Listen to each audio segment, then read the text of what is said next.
first question is retention. This is a big one and it's complicated, so I'm going to kind of glaze over everything and then we'll go back and do details. So first of all, ask yourself, is this an isolated incident or is this happening all the time? If it's an isolated incident, it's going to have to do with their skin. So either you didn't pick the right modality for their skin, or they didn't follow aftercare. Okay. So now if this is happening more frequently, like a lot of the time, then it's going to fall to 4 other categories. Saturation, correct depth, again, correct choice for their skin. And then, so I call this one their skin. So it could be correct choice for their skin or correct aftercare, like they're not following aftercare. But 5 is overworking the skin. And I actually want to start there. The skin is like a sponge. It can only soak up so much. So if you are trying to clean a mess of spilled milk with a wet sponge, you're just pushing it around. It's not actually absorbing anything. So here's the issue. If you are an hour and a half into a set of brows, like you've literally touched the blade or the blade or the machine to their face for an hour and a half, the last like 45 minutes to an hour of work that you've done nothing has stuck. If you are in that same area for that long, the body is producing so much lymph that it is pushing out so like instantaneously that you can't get anything in. So you've got to learn to just get in and out quick. The best thing you can do for retention is to learn how to quickly and effectively get a lot of pigment into the skin quickly so that you get in there, do those brows, done. And then the majority of what you put in is going to stay.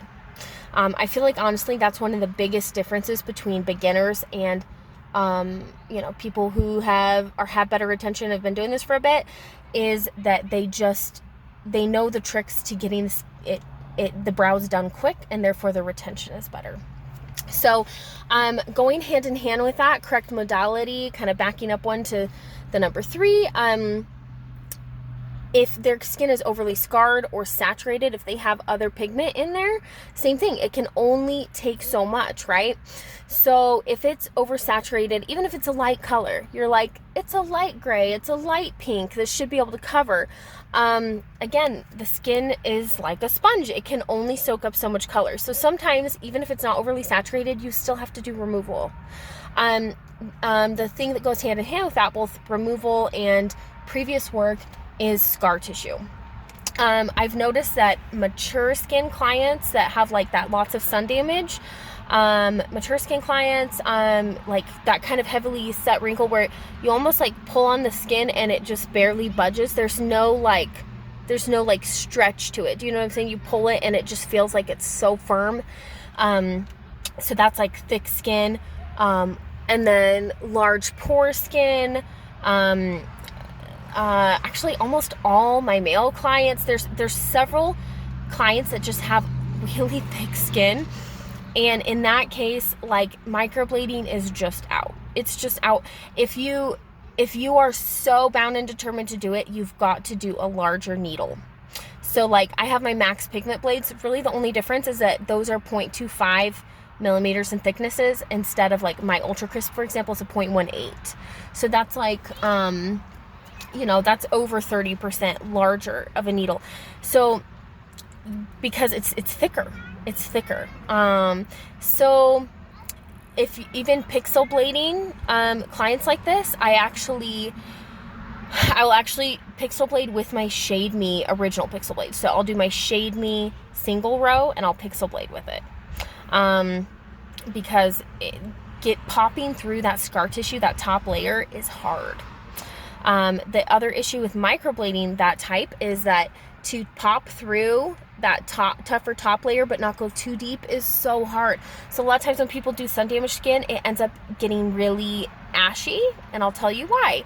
It's because when you pop through that top layer, it's like you accidentally then don't just graze that top, but you go too deep.